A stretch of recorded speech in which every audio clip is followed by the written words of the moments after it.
Quand on crée quelque chose de toute pièce, on a une grande fierté quand même. Ça, je dirais que c'est un peu le moteur de mon travail. Pour faire un arc 3 pièces, comme celui-ci, j'ai besoin d'un bloc de bois pour la poignée. Et après, j'ai besoin d'un sandwich par branche. Donc ce sandwich, il est composé d'une couche de fibre de verre transparente, d'un plaquage, d'une couche de bambou, d'une couche de fibre de carbone, d'une couche de bambou et une couche de plaquage et une couche de fibre de verre transparente. Ça, c'est le four dans lequel je mets cuire mes arcs. Donc c'est une caisse en bois et dans cette caisse, il y a 4 ampoules qui font monter la température à 80 degrés. Alors ici, j'ai collé ce matin un arc. Maintenant, je vais passer au démoulage. Donc pour ça, je vais commencer par retirer l'air dans la chambre à air. Je vais monter les clavettes et j'enlève le moule supérieur.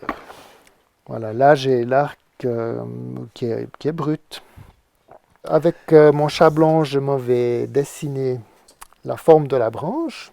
Moi, j'aime les arcs qui sont fins, élancés, et si possible, ouais, assez élégants.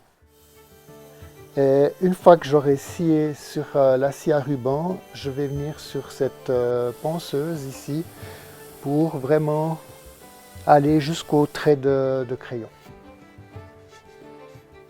Ici, pour faire les passages de cordes, je dois limer.